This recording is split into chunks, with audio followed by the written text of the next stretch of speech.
Hey guys, good morning and welcome to my first day here in Singapore. I arrived last night at Changi Airport around 9 o'clock in the evening and I stayed a little bit to film some videos and to take some pictures for my content. And today I want to give you a house tour of my accommodation here in Singapore, and let's start with our outdoor lounge area slash living area. So as you can see, we have a very nice, cozy and comfortable seating area where you can actually rest and throw your party at night. We have a ceiling fan right here because it's so hot right now in Singapore, especially at daytime and noontime. So we have a very nice artwork there, and this is the main gate for our security and safety. We have a drying rack, and what's cool about this is that we could actually dine outside. We have a dining area outdoor na may magandang view ng garden, and this one has a connection to my room and the living area inside, and this walking path is connected to the swimming pool and the recreational area. So that's the view of our outdoor living area. So let's get inside and check kung ano naman ang view sa loob.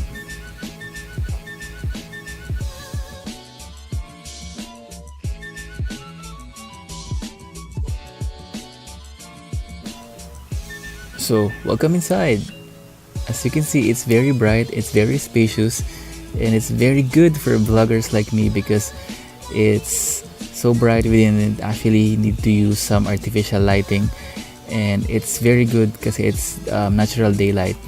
And as you can see, we have a very huge and beautiful mirror right here, and a dining table for 4 to 5 people. We have a 55-inch smart TV with cable and Wi-Fi.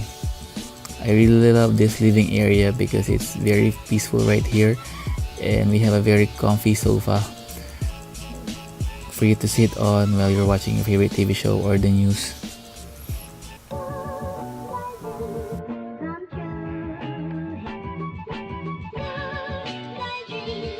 And meron tayong mini garden sa labas ng living area. Ang ganda kasi may greens, ang ganda ng contrast ng greens dun sa color ng interiors, and meron tayong mini road sa labas, pero what's good about it is that hindi naririnig yung sound ng mga vehicles, so it's okay, makakatulog ka pa rin na maayos. Actually, tanaw mo na yung building sa kabila, which is a residential building, and ang ganda ng neighborhood sa lugar na to. So inside, meron tayong dalawang ceiling fan and dalawang air conditioning unit. So ibig sabihin talagang mainit dito sa Singapore. And ito yung dalawang room and yung washroom. So ang ganda ng full size mirror. So let's proceed to the kitchen. May magandang salamin din para maging spacious and well lit. Ang ganda ng layout kasi magkahiwalay yung sink sa lutuan. So meron kang maraming countertop and working area kung nagluluto ka. So meron tayong cooker, meron tayong toaster, may stove top, and may oven, and meron tayong 2-door fridge. So tignan natin kung anong laman. Tada! Wala pa kasi di pa tayo nakakapag-grocery. Nag 7-Eleven na tayo kagabi.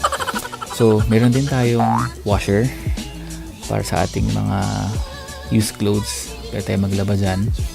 And ito, storage area for some cleaning materials. So ito yung view niya, ang ganda, napaka cozy. So my host for this accommodation is a French national. He's very nice actually, he's very friendly and accommodating, but I didn't get to bond with him that much because he's working most of the time. So as you can see, we have a flag of France right here, and we have some reading materials na binabasa ng aking host kasi pinag-aaralan niya yung mga culture ng different countries. And meron tayong mga remote ng aircon, ng TV at ng cable.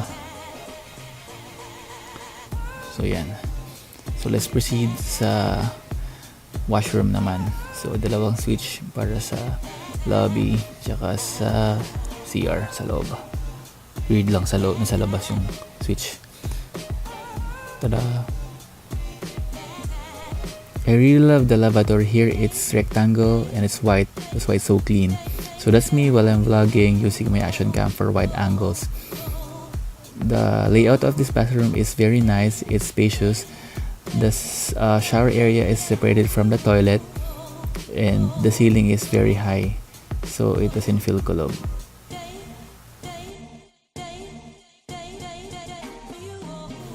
So that's pretty much it. Sana nag-enjoy kayo sa house tour ng accommodation ko dito sa Singapore. And if you're not already subscribed in my channel, please click the subscribe button and give a big thumbs up.